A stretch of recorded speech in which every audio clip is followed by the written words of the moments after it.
से रहते कहाँ थे? मदन मोहन जी का जो मंदिर है ना बांके बिहारी जी के पीछे, मदन मोहन जी का मंदिर। ये मदन मोहन जी जो आजकल आपके करौली में विराजा है, तो सनातन गोस्वामी जी के वो ठाकुर नहीं है। रोज गोपेश्वर महादेव का दर्शन करने जाते, वृद्ध हो गए फिर भी बात ज्यादा बंद नहीं किया। भोले बाबा ने मना भी किया, तब भी इन्होंने जाना बंद नहीं किया। तब एक दिन भोले बाबा ही गोपेश्वर महादेव जो है वहां से चल करके और यहाँ आगे आधे रास्ते का बोले जो आपको ज्यादा नहीं चलना पड़ेगा, चलो कम चलना पड़ेगा। गोपेश्वर महादेव यानी बंसीपट से चल करके यहाँ बनखंडी में आकर के विराजमान हो गए और नाम हो गया बनखंडी महादेव। वो आज भी विराजमान। कहने का तात्पर्य भक्तों के पीछे भगवान चलते हैं। भगवान ने तो कहा है कि जहां भक्त मम कवि धरे तहां धरो में हाथ, सदा संग लायो फिरूं पलक न छोड़ो साथ। जहां पर मेरे भक्त अपना चरण रखते हैं मैं वहां पर अपना हाथ रखता हूं। सदा संग लागो फिरूं पलक न छोड़ू साथ, सदैव उनके साथ में रहता हूं, एक पल भर के लिए भी उनका संग नहीं छोड़ता हूं। बताओ ठाकुर जी कैसे दयालु, कितने दयालु, भक्तों का कितना ध्यान रखते हैं और भक्तों के साथ में रहते हैं बराबर।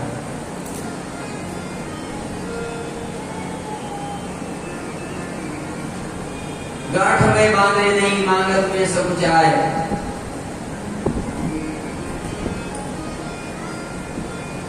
जो गांठ में तो बांधते नहीं है और मांगने में संकोच करते हैं, बोले ऐसे भक्तों के पीछे पीछे पीछे हरि चले तो भूखो ना रह जाए। पीछे पीछे ठाकुर नहीं चलते हैं कहीं मेरा भक्त भूखा नहीं रह जाए। कबीरदास जी के लिए आया है। कबीरदास जी का मन इतना निर्मल हो गया, इतना निर्मल हो गया, तो निर्मल ही था। प्रहलाद जी के अवतार हैं श्री कबीरदास जी महाराज।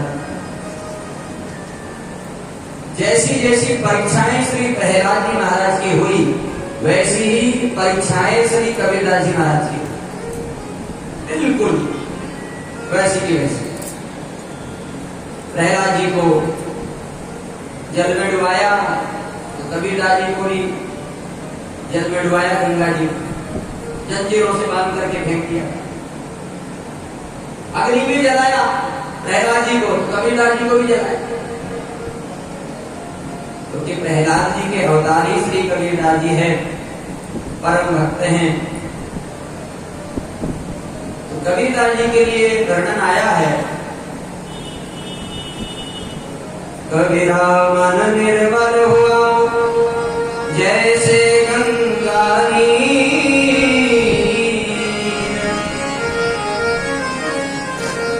कबीरदास जी का इतना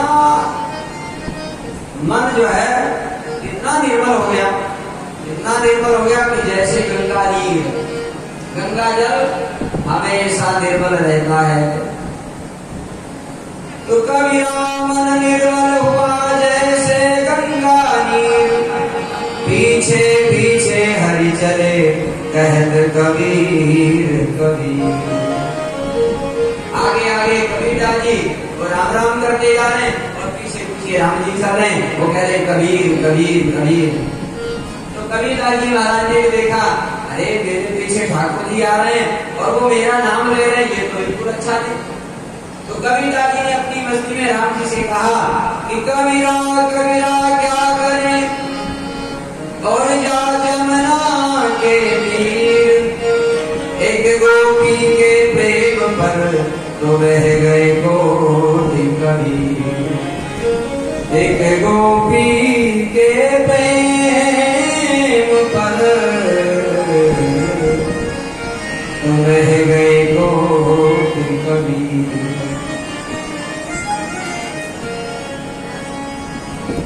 कबीरदास जी ने कहा कि कबीर कबीर क्या कहते हो प्रभु, कबीर कोई प्रेमी नहीं है, लेकिन जो भक्त होता है ना वो कभी भी अपने मन से नहीं कहता कि मैं भक्त हूं। जैसे रहीमन हीरा कब कहे लाख रुपए मेरो मोल, बड़े बड़ाई ना करे, बड़े ना बोले बोल। तो जो भक्त होते हैं वो कभी भी अपनी प्रशंसा नहीं करते हैं।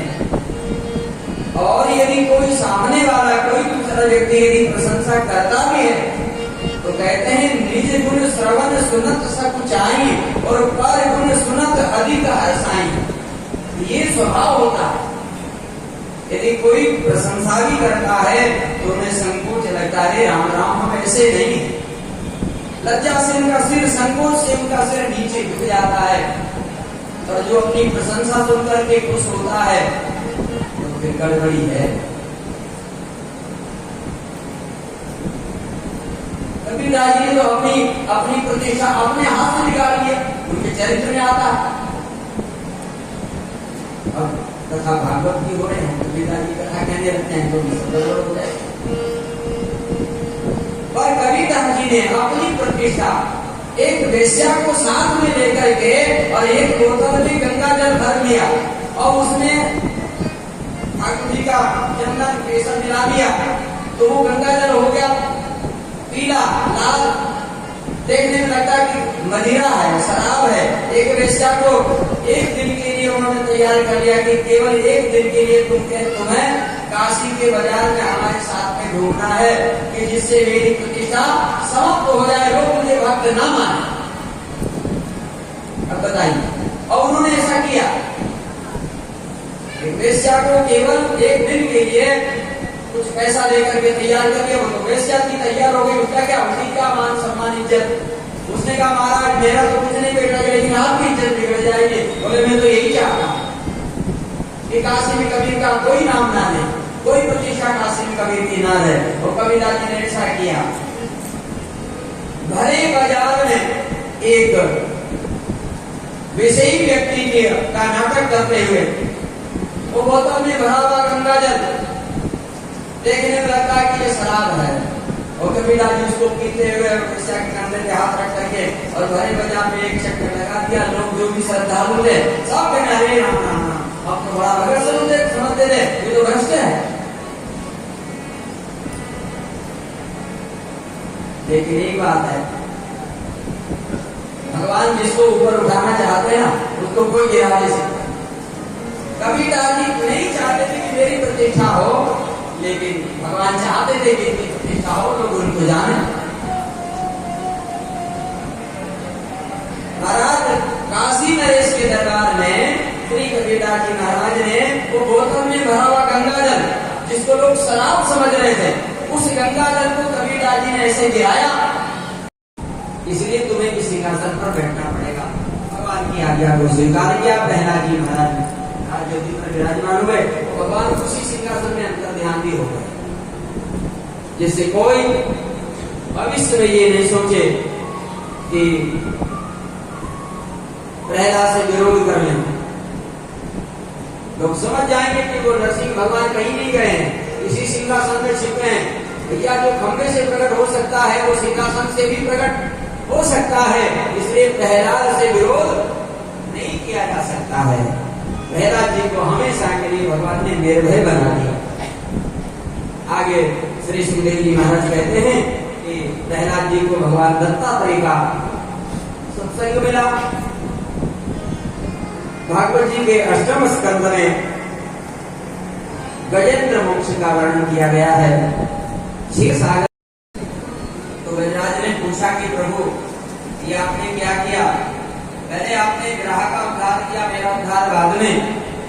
तो भगवान कहते हैं कि गजराज तुम मेरे भक्त हो, तुमने मुझे पुकारा है, लेकिन इस ग्राह ने तुम्हारे चरण पकड़े हैं, इसलिए मैं अपने भक्त का तो उद्धार करता ही हूं, लेकिन जो मेरे भक्त की भक्ति करता है उसका उद्धार पहले करता हूं। परीक्षित ने पूछा अपने गुरुदेव, हम लोग मनुष्य होकर के भगवान की भक्ति नहीं कर पाते, भगवान को नहीं बुला पाते, मनुष्य होकर के।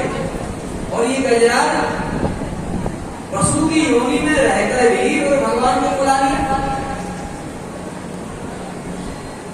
इसी तरह से भगवान का नाम स्मरण आया। सुखदेव जी ने कहा कि ये गजराज पूर्व जन्म का राजा है, नाम था इंद्रदुम्न। इंद्रदुम्न नाम का ये राजा था और दुर्वासा जी के श्राप से ये हाथी हो गया था। इधर ये ग्राह भृगु नाम का गंधर्व था, ये देवदर्शी के श्राप से ग्राह बन गया था। आज दोनों का भगवान ने उद्धार कर दिया। श्री सुखदेव भगवान वर्णन करते हैं कि भगवान के चरणों में जड़ी हुई तुलसी दलमंजरी, कोई भी पुष्प, फल आदि यदि हमको मिल जाए तो उसे बड़े आदर और श्रद्धा के साथ में स्वीकार करना चाहिए। एक बार श्री दुर्वासा जी महाराज भगवान के यहाँ से आ रहे थे, मार्ग में देवराज इंद्र मिले तो भगवान ने जो माला पहनाई थी वो इंद्र को पहना दिया। इंद्र उस समय बनमाला हो रहा था, तो इंद्र ने उस माला का महत्व नहीं समझा, माला अप्सरा को पहना दिया। अप्सरा ने ऐरावत हाथी के मस्तक पे डाल दिया, उसने सूंड से पकड़कर धरती पे डाल दिया, पैर से कुचल दिया। दुर्वासा जी ने देखा भगवान की प्रसादी माला का इतना बड़ा अपमान। इंद्र तुम्हें अभिमान है, जाओ तुम श्रीहीन हो जाओ। दुर्वासा जी का श्राप मिथ्या हुआ नहीं। महाराज समय आने पर देवासुर संग्राम हुआ, देवता और दानवों में युद्ध हुआ और बलि महाराज ने स्वर्ग पर अधिकार कर लिया। अब तो देवता माने वाले ढूंढने लगे, भगवान से निवेदन किया प्रभु हमारा स्वर्ग हमें कैसे मिले। भगवान ने कहा कि समुद्र का मंथन करो, अमृत निकलेगा, तुम्हारी विजय हो जाएगी। अब समुद्र का मंथन अकेले नहीं कर सकते, तो देवताओं ने दैत्यों से मित्रता की, अपना काम बनाने के लिए अहिमूर्षकवत जैसे एक सर्वरी चूहे से मित्रता कर लिया, पिटारी से बाहर निकलने के लिए, और बाद में शुचि हुई को सर्प खा गए। बड़े इसी प्रकार से देवताओं ने दैत्यों से मित्रता की। ये भी तैयार हो गए अमृत के लोभ में। मंद्राचल पर्वत की मखानी कौन उठाएगा इसको? स्वयं भगवान ने जो है उसको उठा करके गरुड़ जी की पीठ पर रख दिया और गरुड़ जी ने समुद्र के बीच में रख दिया। वासुकीनाग को तैयार कर लिया था कि आपको रस्सी बनना है, तो वासुकीनाग जो है रस्सी बन करके निपट गए। एक तरफ देवता लगे, एक तरफ दानव लगे। आसुरी शक्ति से भगवान ने असुरों में प्रवेश किया, देवी शक्ति से भगवान ने देवताओं में प्रवेश किया। क्षीर सागर का मंथन होने लगा और वो पर्वत नीचे जाने लगा। कोई आधार नहीं है उसको टिकने के लिए। तो भगवान ने कच्छप रूप धारण किया, समुद्र में प्रवेश किया और उस मंद्राचल पर्वत को अपनी कठोर पीठ के ऊपर ले लिया। भगवान की पीठ के ऊपर वो पर्वत घूमने लगा मथारी बन करके। भगवान को तो ऐसा लग रहा था कि मानो भगवान की खुजली भी खड़ी हुई। एक बार भगवान की पीठ में खुजली चली और लक्ष्मी जी से कहा लक्ष्मी जी थोड़ी खुजली खुजा दो, तो लक्ष्मी जी ने अपने कोमल हाथों से